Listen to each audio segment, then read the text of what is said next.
I congratulate you on the beginning of a new school year, and I want to introduce you your new classmate. I really hope that you will help her to get used to the new school.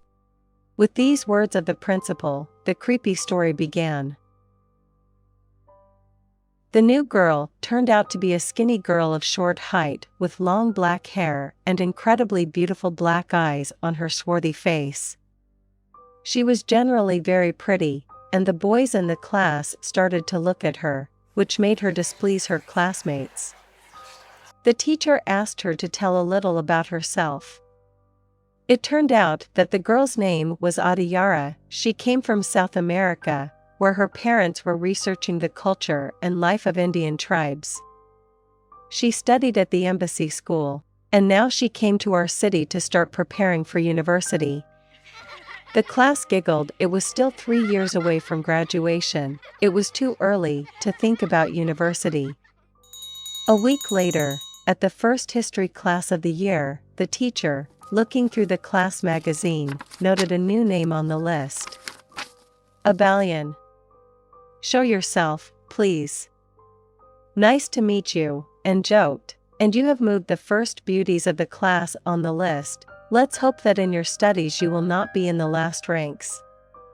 No one paid attention to the eyes of Christina Averina, a tall blonde sitting on the first desk, narrowed with anger. I was her best friend. Everyone said we looked like sisters. She quickly averted her gaze and whispered to me that the joke was stupid, and I didn't like it either. The school routine began. Adiyara kept a little aloof, communicated with her classmates in the same way, did not single out anyone, did not make friends with anyone. Boys were constantly hanging around her, but she kept them all at a distance, fully devoting herself to her studies. She studied perfectly well, but she was not conceited and always helped if she was asked. For some reason only Christina and I were dissatisfied with her. Quiet, calm and friendly Adiyara had a good friendship. Not only boys were attracted to her, but also girls. If before the whole life of the class revolved around us, beautiful blondes, now our positions began to squeeze this quiet. Christina tried to encourage the girls to boycott the new girl, but she found no support. So she decided to take a more subtle approach. "The enemy must be known in the face," she said to me. "I'll befriend her, find out what she is, and bring to light this upstart. She'll be crying at me." Christina lived next door to Addie, as the new girl was called by her classmates. Everyone was very surprised when they began to go to school together and spend a lot of time together. Christina seemed to have even forgotten about me. But a month later, at the school fall ball, there was an unpleasant situation. Everyone was preparing for it, putting on numbers and making up costumes. Adiyara, who was in the dance studio, was practicing flamenco. This number was eagerly awaited by everyone. During the last rehearsal in costume, Adiyara fell down in the middle of the dance and twisted her leg. Her heel broke. She missed the fall ball. She was at home with a sore foot. At the ball shown Christina. 2 weeks later, Adiyara recovered and came to school. She behaved as if nothing had happened and did not blame anyone for what had happened. Only Christina and I had much less contact. She finally came back to me. Soon this story was forgotten. New things were ahead. New Year's Eve was coming soon. At the New Year's Eve ball, Christina shone again.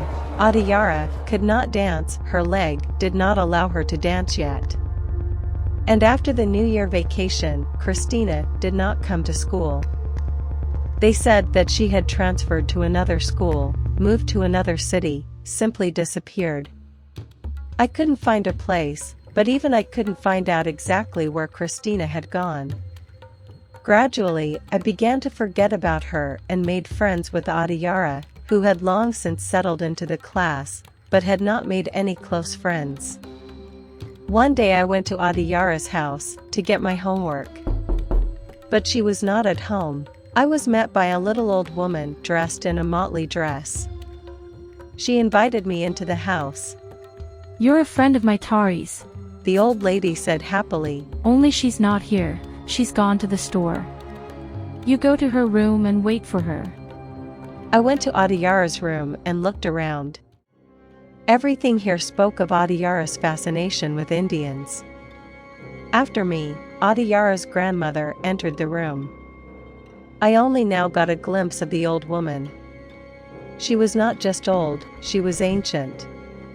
She wore a dress like the Indian pictures that hung on the walls of the room.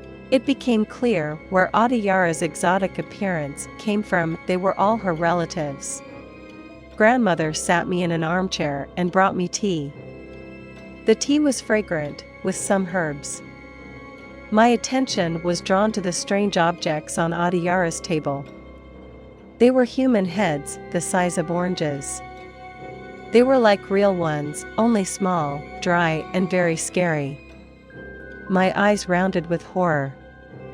The old woman followed my gaze and suddenly laughed. She picked up one head in her hands and walked closer to me. It's a Sansa. A souvenir from South America. A talisman to protect my little girl.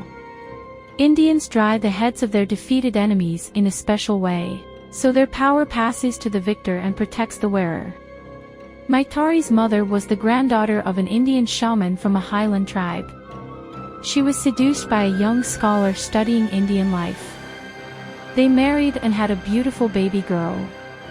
My Tari. Isn't that a beautiful story? But then the bastard left his wife and daughter for a young nurse. Tari's mother couldn't bear the grief and killed herself. The girl was on vacation at the time and didn't know anything.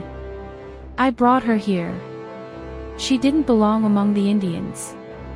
Tari is a child of civilization. She still believes her parents are doing scientific work in Ecuador. And they're here, keeping her safe and protecting her from intruders. With those words, the old woman took one of the heads, a dark one with long black hair. That's Tari's mother Teva. She looks at her daughter and rejoices in her success. And this, the old woman took the second head, lighter, shorter hair, is her prodigal father. He had to be forced to do his duty and protect his own child. The old woman carefully placed the heads back on the stand on the table. And here's my little girl's enemy, who wanted to hurt her and hurt my little girl. The old woman turned and showed me a third head, fair-skinned with long blonde hair. You wouldn't hurt my granddaughter, would you?